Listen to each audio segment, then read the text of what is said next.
science project and his day job. He works at Adult Swim. We have Dr. Adam Janke, who is an alumnus from Florida. He writes the Things Electric Theater, Burnt Offerings, MOD, and the bottom shelf columns on the bits. From Shout Factory and Scream Factory, we have two producers, Brian Ward and Cliff MacMillan.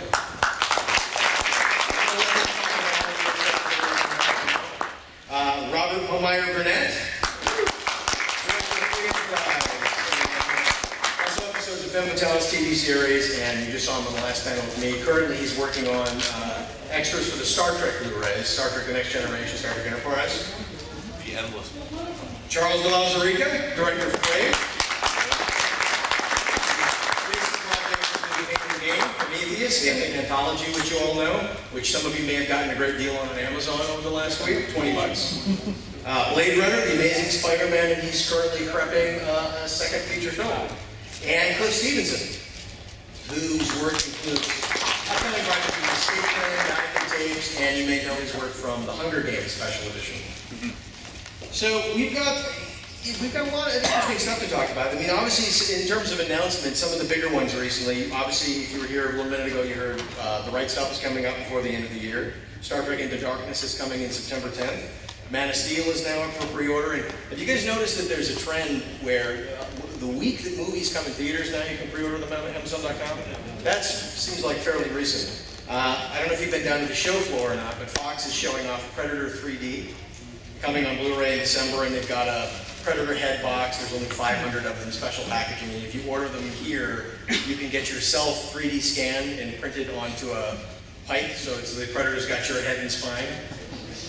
Action figure.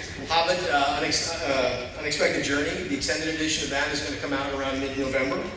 And I don't know if any of you have seen some of the Comic-Con bags roving around the floor, but there are some of the Warner Brothers bags are teasing, which is new, Batman the Animated, or Batman the Classic Series, the 1960s series. And nobody's really saying a whole lot, but I do know that the deal has been, an arrangement has been worked out between Fox and Warner Brothers. Nobody, I mean, this is, that's not deliberate. I mean, it's deliberate that they put it on there. That's no accident that they put that on there, because while, you know, Warner Brothers hasn't been willing to acknowledge that as long as the Christopher Nolan films are being made, they didn't even want to talk about it. But the fact that they've got it on a bag here at Comic-Con is that, you know, it means something's going on with that. So, but what we want to do really here, we're going to show you some stuff. We're going to give each of the guys a chance to talk about some of the things they're working on, and then I really want to get a lot of Q&A going. You guys can ask us questions of the producers here, and ask you questions and kind of get a conversation going. But I think first we should start. One of the interesting things that's happening right now is we seem to kind of be moving back into sort of a Laserdisc mode of, you know, in terms of the industry, where a lot of these big catalog titles are sort of being farmed out to smaller houses, little boutique labels, Kino, Twilight Time, Olive Films, and obviously you know, Criterion. And here we have Shout Factory and Scream Factory, which is doing a ton of great titles. You know, Blu-ray Special Edition, DVD Special Edition. They're doing a lot of TV titles. So I wanted to give Cliff and Brian a chance to talk about, each of them talk about some of the things they're working on, and I know there are a couple of announcements that, there's an announcement that I think that Brian will make. Well, right now I just finished up a new version of Day of the Dead. We did a brand new HD transfer. It was amazing. It was really great. We did a brand new documentary that is about 75 minutes long, interviewing 18 people who worked on the film. And just finishing up Psycho 2 and Psycho 3, and working on the Amityville trilogy, 1, 2, and 3. And we did a new 3D transfer on Amityville 3D. It's a terrible movie, but it looks great. It really does. And also working on a Vincent Price collection, which will have 6 of his films. And it's going to be a great set. Yeah, go ahead, and we can show clips here. We just yesterday announced a full 20-year legacy collection of the Power Rangers. 98 discs. 98 discs, 2 slots in case you have the Fox Mighty Morphin Power Rangers moving movie and a Turbo, a Power Rangers movie. You just slide them conveniently into those slots. 6 discs of bonus features, about 270 hours of content. It's literally every episode from Mighty Morphin all the way up to the current Power Rangers Megaforce. And it's all coming housed in a big Red Ranger head. We got it down at the booth 42 to 48, or at least a mock-up of it. It's pretty close. They're still in production on it, so what you're seeing is not the actual element, but it's going to be massive. It's going to be awesome. And then today, I was finally given official permission to announce that we're doing the complete series of Pee-wee's Playhouse. But unlike any way you've ever seen it, we're actually doing the Star Trek treatment on it. Paul Rubens has literally kept every frame of film ever shot, and we're telecensing it, and it's going to be released on Blu-ray. I have a friend that's working on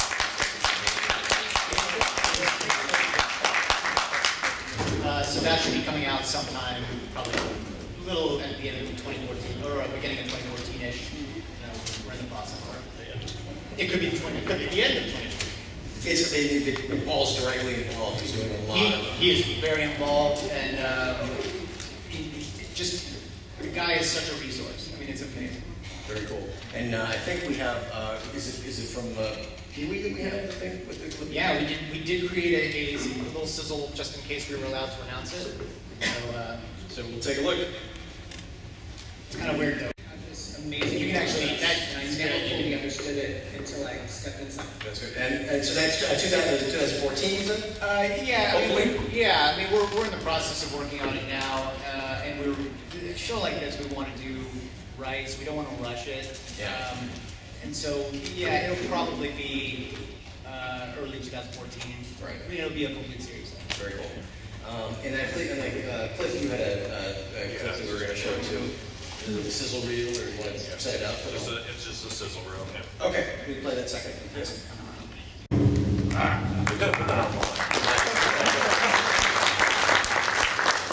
All right, Rob, you are working on. You've been hard at work for months and months and months on Star Trek content. So why don't you tell us what you can tell us? Well, as people know, like they were talking about Pee-wee's Playhouse, Star Trek was also finished on analog videotape. Star Trek The Next Generation, Deep Space Nine, and Voyager. Because at the time it was cheaper to do that, but all the shows were shot in 35mm negative. So what they did in an unprecedented move was they went back to this salt mine and they got 25 years previous, they got all the negatives back.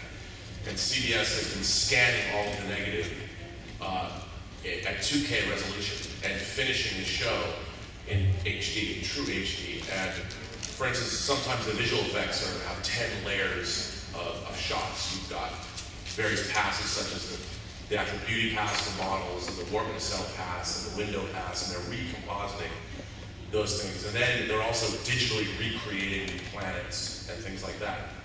And it's unprecedented. I don't know if they said this. There was an X-Files panel today, right? Did anyone go?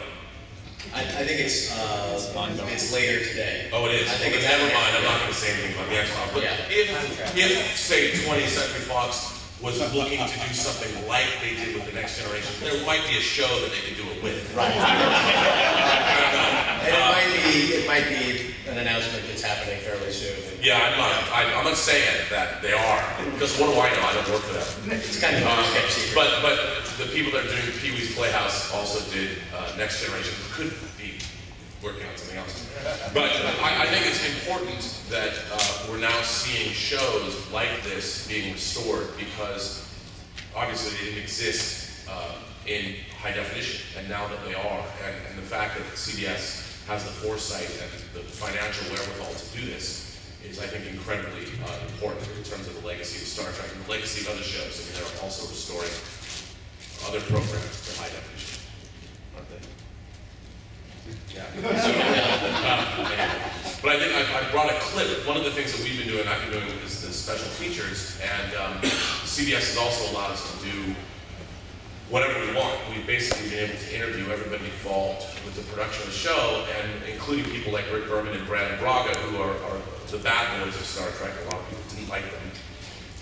And we were actually invited to Rick Berman's house for Enterprise, and we got Rick Berman and Brad Braga to sit down together, and we shot a piece. It's an hour long. That's on Enterprise season 1 of them just talking to one another, and it was like being in a therapy session, watching the two of them come to grips with sort of their lives. And I have a clip.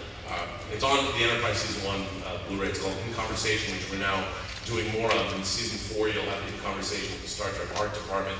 And in Enterprise season 2, which comes out in August, we were actually able to get the entire cast of Enterprise back together to do an In Conversation piece. And that's the first time the cast has reunited since the show ended. Yes, absolutely. The complete cast. And what's funny is that because we had the 83 panel, the first time I ever did an In Conversation piece was for the Valley Girl special edition, where I actually had Martha Coolidge and Nicolas Cage sit down and talk to each other. And I called it In Conversation and never did it again, and we sort of brought it back for the Star Trek disc.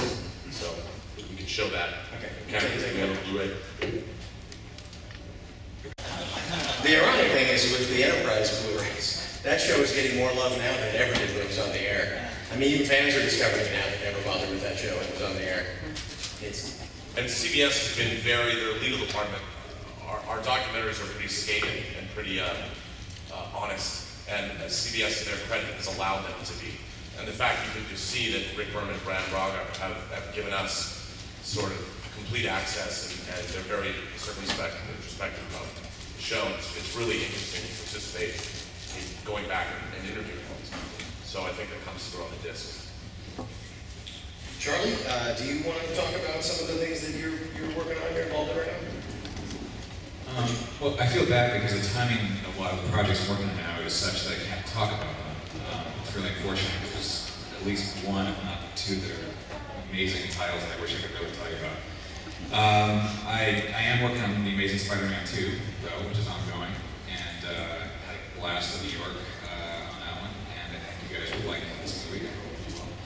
And besides that, I've been traveling the last year with the first film that I directed, actually called Prey, which we have distribution now. It's going to come out before the end of the year theatrically and home video and VOD.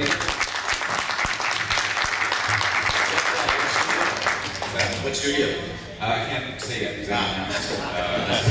So Blu-ray before the end of the year. I have like NDAs choking me right now, but basically end of the year, before the end of the year, it'll come out. And if you want to monitor it, cravethefilm.com is where you check it out at. And my second film just got a big shot in the arm this last week.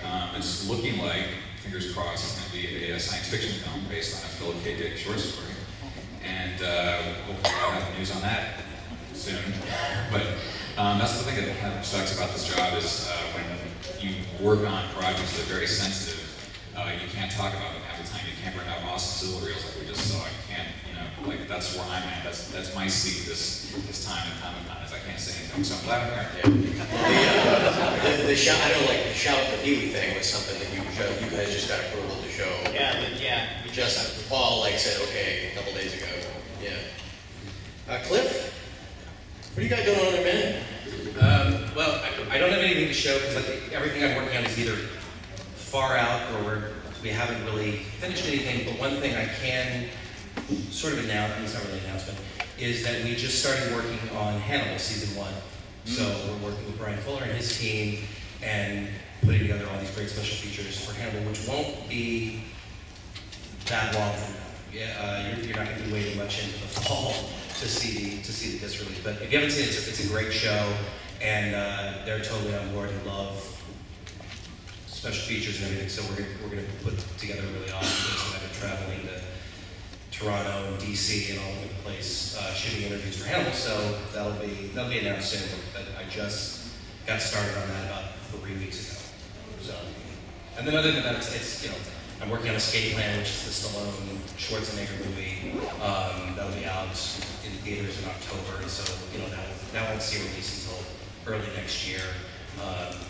And that's about it. I mean, nothing major that's right on the horizon. Nothing that I've got to sort of show anywhere for. Sorry. Now we want to show. We have one other clip that we want to show, which there are a couple of producers in the audience here, J.M. Kenny and Scott Devine. And they've been working on a film for Warner Brothers, Yes. And it's a documentary about DC supervillains. Is that correct? Yes. Okay. And we've got that. Okay, just a moment. We're going to show. Okay. Do you want? While we have a moment, one of you guys want to come talk about it a little bit? And I know we're going to show the clip, and then also these guys are doing a panel where they're going to show more of the film tonight. So if you guys, give us a little bit of a heads up on what we're going to see and what the project is. We have an original hour and 40-minute documentary based on the supervillains, DC and Warner Brothers wanted to. Excuse me. DC and Warner Brothers wanted to showcase the villains because most of the time showcase the superheroes. So what you're about to see is a very serious approach. We've got a lot of face time. How many? 152 villains? Oh, more than that. So it's a really fun piece, and for us, it's an original piece. It's an original documentary. It's not tied to any feature film or a special edition. It's its own entity. So this is what we hope is the kind of future for content at the studio. So, Do you want to show the clip? It's not reading it. It's not reading. Cool. so what would So happen? that is the future of technology. We're going to act it out with makeup puppets. And then some talking points, but we do have Andrea, who, if you stand up. Andrea, I'm going to say she is in the documentary. She's one of our interviewees, so let's recreate your interview. So why do you like villains? This is a great plug for the panel tonight. It's Yeah, I know. If you come to the panel tonight at 7 o'clock, we're going to show about 22 minutes worth of the movie in a sneak peek. And Warner Brothers is, like I said, really behind this, really excited. DC is really excited. What time is the panel? 7 o'clock at 6 a.m. 6 AB? No, actually, I think 6DE. 6DE. Yeah, at 7 o'clock. It's on the schedule, so. I read about this a couple days ago online. It sounds pretty cool, but I gotta ask because it is DC/Warner Brothers. Are you going to give all the villains like a fair shake, or is it going to be very Joker-centric? I'm tired of that. It's not Joker-centric. It's actually the whole doc is about Mr. Banjo. So he is the main focus. Yeah, I mean, we specifically knew that there's a handful of villains that you see everywhere, and they do get their time. And the reality is we wanted to showcase villains that do not get the same amount of time. Oh, thank you. That's great. So yeah, it's a wide breadth of villains. So you'll see the ones that you know are there. Yes, you'll see Joker, like there's Sinestro, but there's also a lot of some of the more subtle ones get some face time, and there's some hidden in there and all that. Obviously, you can't cover all the villains. There's about several thousand of them. And if we tried to cover them all, it would just be 2 hours of someone just reading off the names, you know, Atrocitus, Bizarro, Codpiece. So good number of villains. So definitely, if you get a chance tonight, 7 o'clock, room 60E, it will be working in there. So please come on by. So technology rocks. Thanks for the time. And not liberating them. Okay, no problem. All right, so what we're going to do now is we're going to open it up to questions. And we want to get a Q&A going with you guys and get a conversation going up here and with you. One of the things I wanted to start off and throw out there is I wanted to ask you guys, what do you think of the manufacturing on demand DVD, which is really like going strong right now? Every major studio has their own manufacturing on demand. Tons of new titles are coming out every week. There's also the streaming options available now for that stuff. How do you guys feel about that? What do you? I mean, are you guys into it? Depends on the studio. What's that? Can I speak on the studio? Yeah. These guys from Warner Archives are here. They're Oh. awesome. Hey. Can we just for a minute talk about how awesome Warner Archives is? Yeah. They just put out Marine Boy, guys. Marine Boy, the entire series, Marine Boy, with Aquagun, remember that? Probably not. And they just started distributing, they just put out Greystone, The Legend of Tarzan, Lord of the Apes on Blu-ray. Death Drop, Gypsy, and what was the other one? Hudsucker Project, right? Now, where's Fearless? Can we confirm or deny that Fearless is great? Greystone was this week. Right, I want Fearless. Fearless was supposed to come out before Greystone. Batman Breakable, and then Fearless. What else next? Come on, what's up on Blu-ray, guys? And that's all we're at our top. Come on, George is there. They just announced we're Okay. Movies. Come on. There are more. Give us There are lots more. one more exclusive. They have If stuff you every week. come to our panel tomorrow on B movies with Leonard Maltin and Josh Olson, you will see in a clip some films that we will kind of be announcing by showing the clip, including Frozen Nazis. Will kind of. Does that mean you're announcing Frozen Nazis today? So, Warner Archive has a panel tomorrow, and they're going to be revealing a couple things. Again, it's one of those things where they get permission to announce. I'll get you drunk tonight. Can I make some suggestions? We got them all day. No, these guys are awesome. You should all go to WarnerArchives.com. Is that what it is? Warner Archives? Yeah. Without the F. WarnerArchive.com. I bought the Bermuda Depths, which has a giant sea turtle in it, and it's awesome, and it has a theme song. These guys are doing incredible work. Warner Archive has a newsletter every week where they talk about the things that have been added to the archive this week. And Adam's column, Burned Offering, talks about some of that various stuff. And I know, Adam, you wrote an editorial recently talking about some of the sort of mixed consumer expectation of MOD and of streaming and... Well, specifically streaming. Yeah. Which I think that there's a misconception that people have that streaming is going to create this magic video store in the sky where everything ever made will always be available. And that's clearly not true. It's basically an alternative to cable and satellite. So if you subscribe to Warner Archive Instant, which you should, because it's awesome, and it's cheap, it's $10 a month, you're basically just adding a cable channel. And I think that streaming is going to be clearly a cable killer once HBO Go decides to make it available to anybody and not just HBO subscribers. And I think that'll happen. And it's, well, I mean, you look at Hulu Plus, too, Criterion and Home Vision have a deal with Hulu Plus where, you know, there are a certain number of Akira Kurosawa films, for example, that are available on Blu-ray, but they're all in HD on Hulu Plus. I mean, all the Zatoichi films are in HD on Hulu Plus. That's extraordinary, and just the fact that you have access to these things. I mean, yes, they can be difficult to find. It's kind of hard to figure out what's coming when. But in some ways, in some respects, it's to experience these movies. I mean, maybe you'd never want to buy them. Maybe 100 people would want to buy them, but at least they're out there and you can see them. And that's something. I mean, there are efforts to really dig deep into the catalog and make these things available somehow, which is, I think, can only be a good thing. Let's go ahead and take some. Oh wait, so what? Before we do that, really quick, we did get this trailer. We did get it to work, so we're going to play it real quick. All right, let's take some questions. Go ahead. Hi, thank you.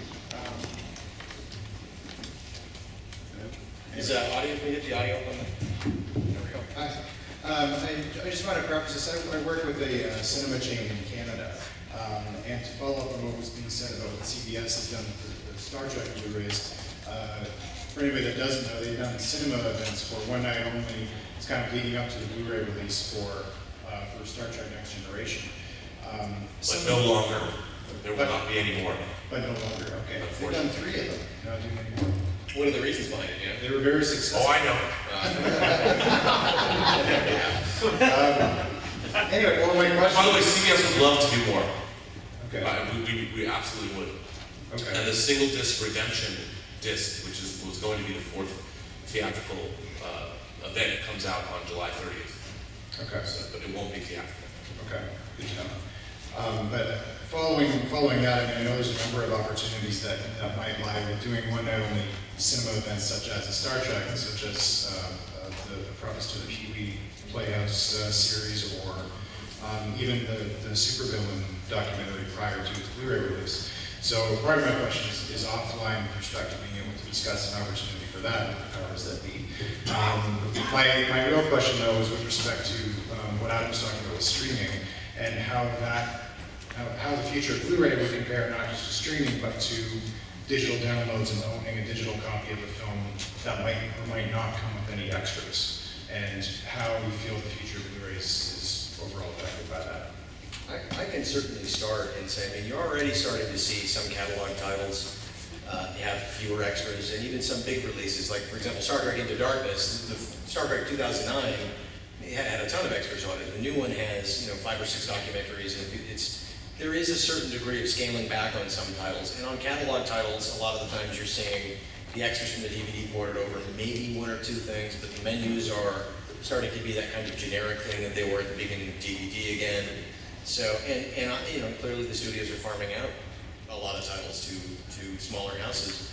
But at the same time, you look at this, streaming is not replacing physical media. It's just not. I mean, I don't think any of us thought it would. The industry might have hoped it would, but you can't charge $29.99 or $39.99 for a download. I mean, people just won't tolerate it. And so streaming is replacing the rental experience. But what's coming down the pike? 4K,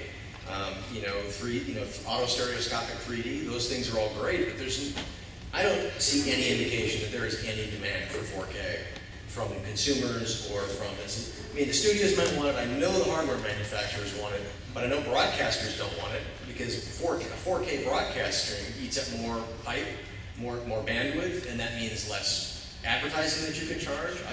And the industry as a whole is only really just finished converting. A lot of the broadcast industry is still trying to convert to high definition.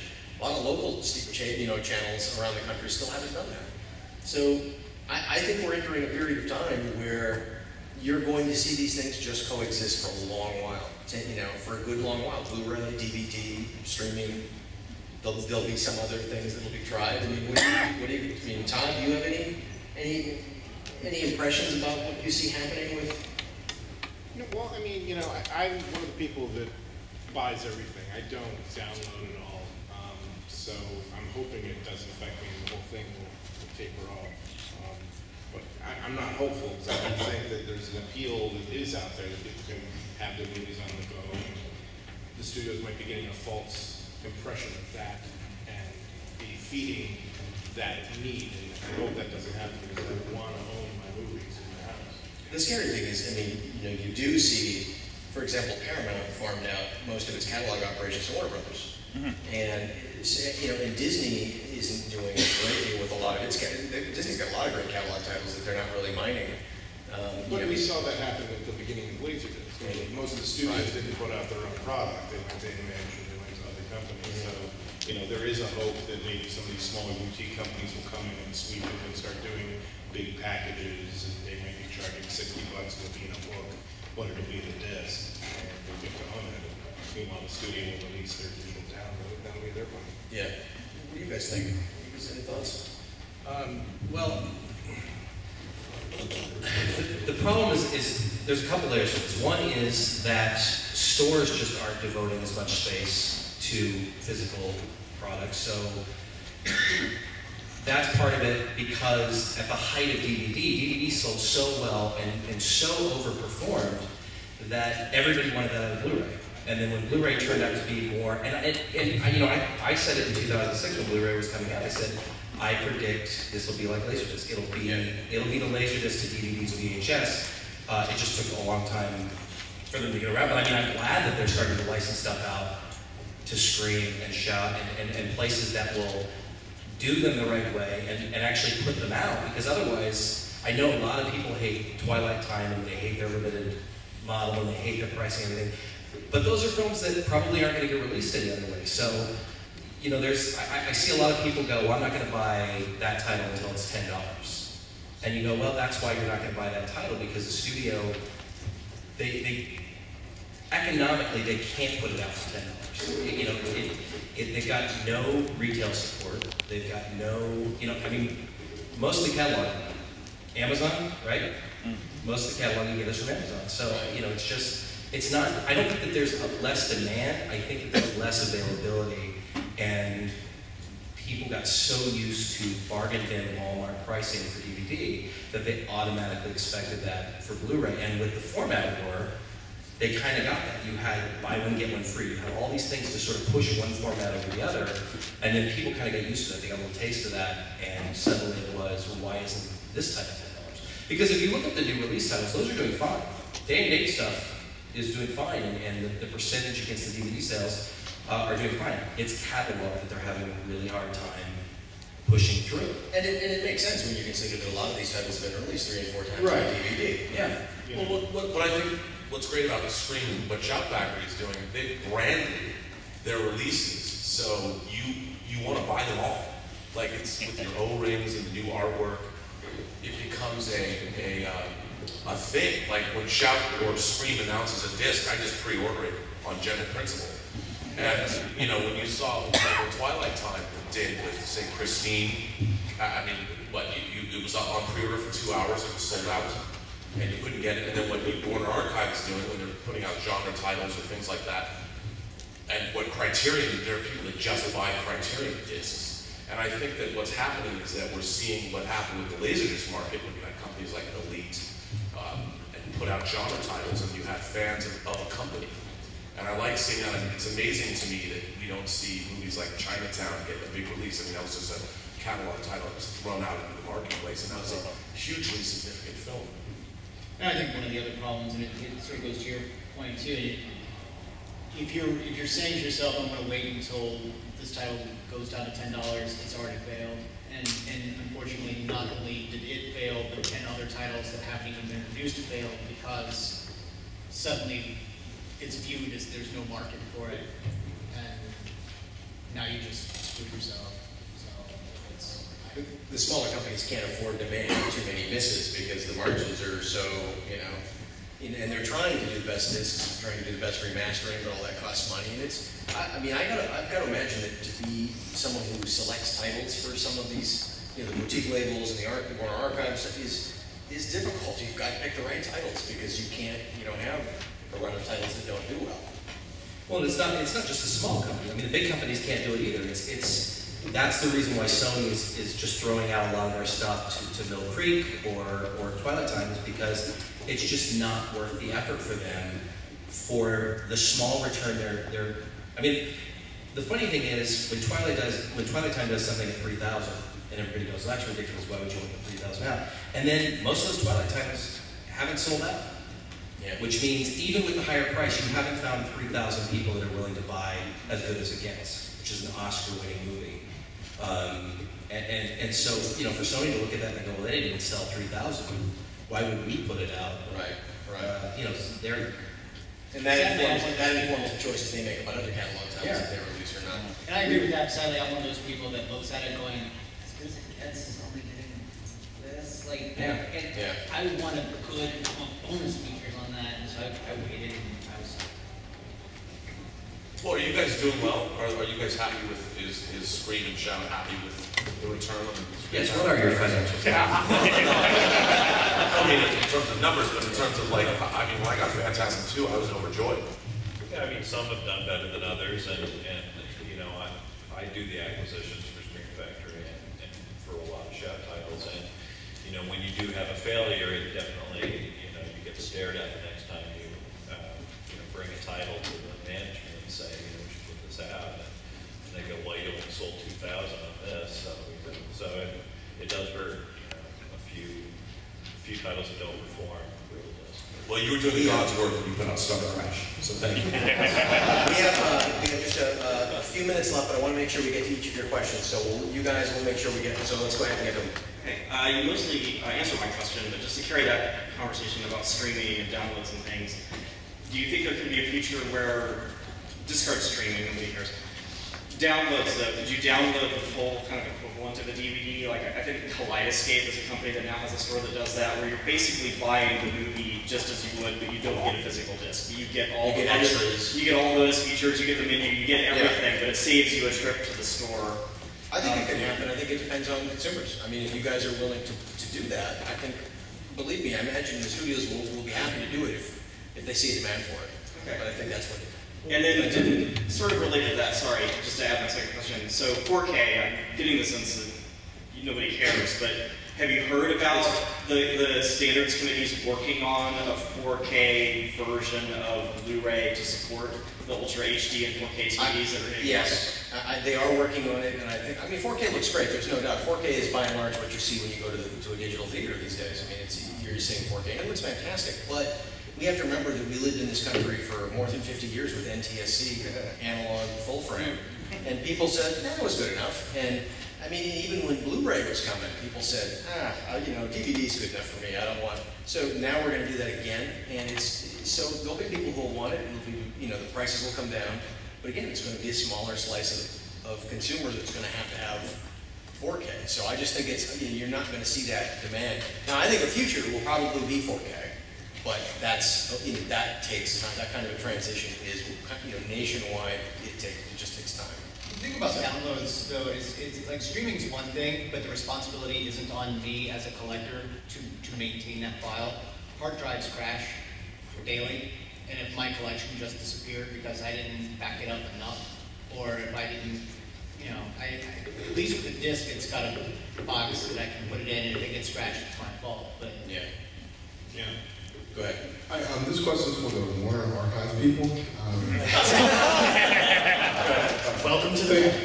Thank you for the Shazam DVD, but I appreciate it. But why was it so bare bones? Maybe you should answer, maybe answer this question before, but this is my first time listening. We did what we could.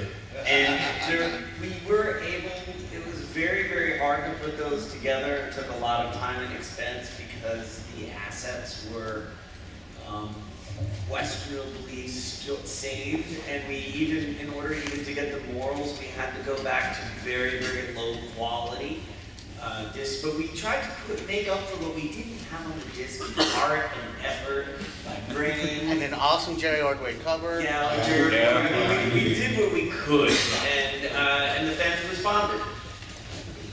Okay, go ahead, next.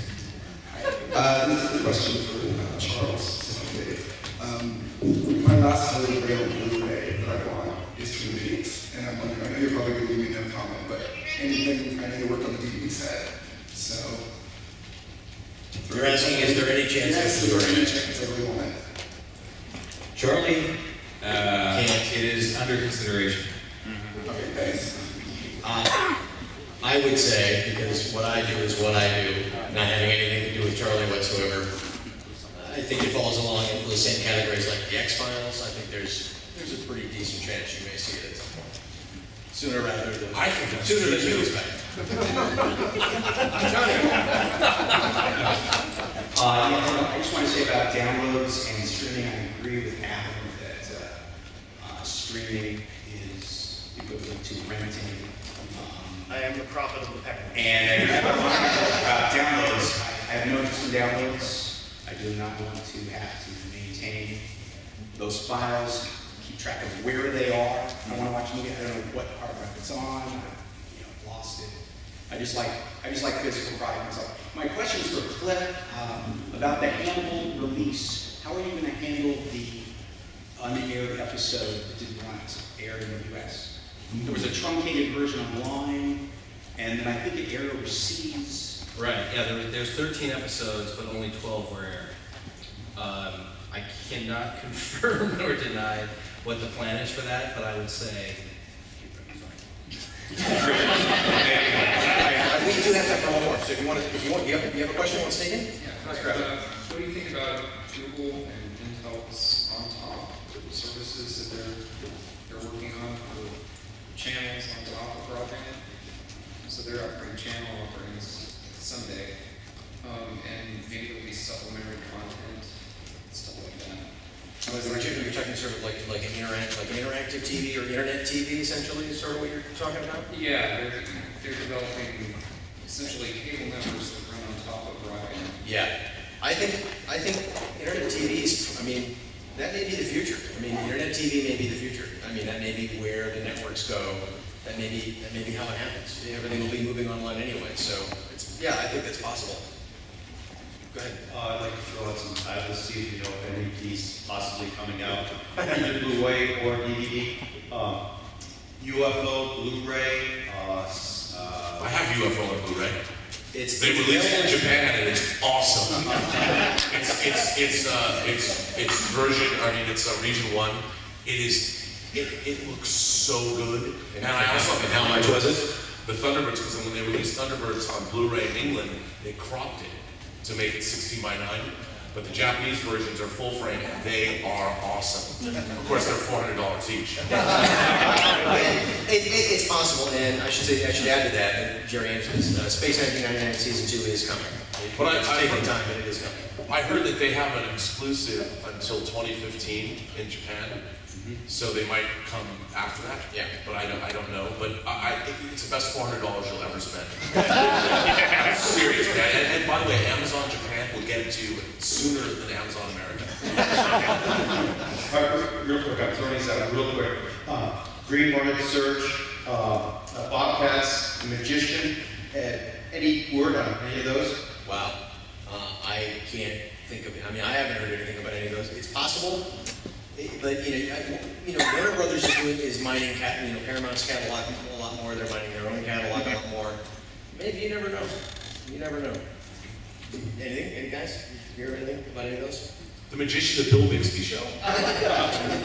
Wow. We actually got it. I like it better than the Hall. Well, I think, are we done? Do you want to? Yeah, just a short one to the producers on the panel. You can answer this question one of about 17 different ways, but is there a particular title or a particular feature that you developed on the title that stands out to you as a particular victory? Whether it was a hard one to get when it comes to a talent interview, or whether it's a title that ended up performing out in sales way better than you expected it to. I think probably my biggest victory is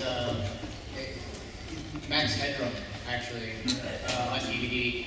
Not because of the title or whatever, but because we were actually given the weirdest restrictions. Like, we weren't allowed to put clips into our featurettes from the show, and we weren't allowed to do, like, we couldn't use photographs. We could only use the head and shoulders shot, the footage that we had shot of the interviews.